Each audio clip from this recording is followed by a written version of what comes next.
है सांद्रता।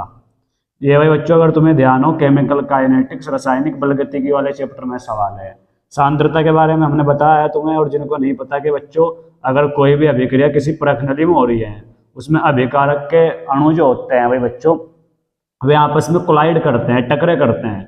जितनी अधिक टकरे होती हैं उत्पाद उतनी जल्दी बनता है और उतना अधिक बनता है। तो अगर हमने सांद्रता को बढ़ा दिया तो तुम देख रहे हो यहाँ टकरों की संभावनाएं बढ़ जाएंगी। जैसे भीड़ ज्यादा होगी तो भीड़ अधिक होने पर टकरे अधिक होंगी, और अगर टकरे अधिक होंगे तो तुम्हारी अभिक्रिया का वेग बढ़ जाएगा। तो तुम कैसे लिखोगे परिभाषा में, तो हम बोलते हैं, तुम ध्यान से सुनना, किसी अभिक्रिया में अभिकारक की सांद्रता को बढ़ा देने पर अभिकारक अणुओं के मध्य टक्करों की संभावनाएं बढ़ जाती है, जिससे अभिक्रिया का वेग बढ़ जाता है। हम तुम्हें लिख के अगर दिखाएंगे ना पूरी परिभाषा तो भाई वीडियो बहुत लंबी हो जाएगी, तो हम बोल रहे हैं तो तुम डायरेक्ट अपनी कॉपी में इसको लिख सकते हो।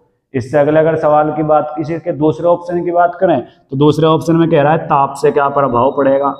तो ये बच्चों ताप का बिल्कुल सिंपल सा प्रभाव पड़ता है। जैसे हम मान लो हमने इस प्रखनली को हीट दी, और हीट देने पर इसके अंदर के जो अभिकारक अणु थे उनको जैसे हीट मिलेगी उनकी गतिज ऊर्जा बढ़ जाएगी, और गतिज ऊर्जा जैसे ही बढ़ेगी बच्चों तो पहले से अधिक टकरे यहाँ पर पॉसिबल होंगी।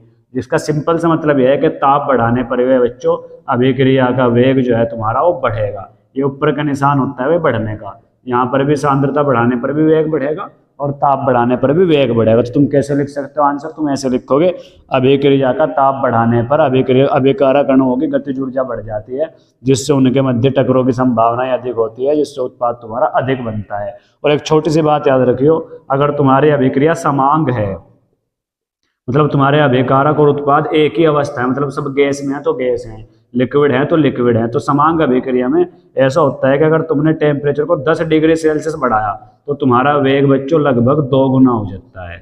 वेग कितने गुना? 2 गुना। ये छोटी सी बात याद रखियो, इसे तुम न्यूमेरिकल और बहुविकल्प को सोल्व कर सकते हो। समांग अभिक्रिया में 10 डिग्री सेल्सियस ताप बढ़ाते ही वेग 2 गुना हो जाता है।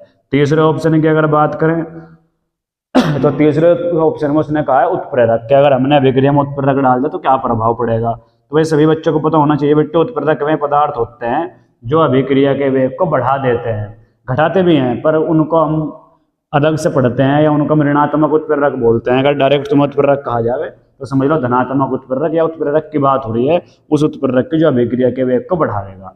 तो उत्प्रेरक अभिक्रिया के वेग को कैसे बढ़ा देता है, तुम्हें एक छोटे से ग्राफ समझाते हैं, यहाँ पे देख लो। अगर तुम इस साइड बढ़ते जाओगे तो तुम्हारी अभिक्रिया संपन्न होती जाएगी, इस तरफ बढ़ोगे तो अभिक्रिया की पोटेंशियल एनर्जी, तुम बोल सकते हो ऊर्जा बढ़ेगी। तो क्या होता है बच्चों, अभिकारक और उत्पाद जो होते हैं हमारे, उनके एक फिक्स एनर्जी होती है, और किसी भी अभिक्रिया में एक ऊर्जा अवरोध होता है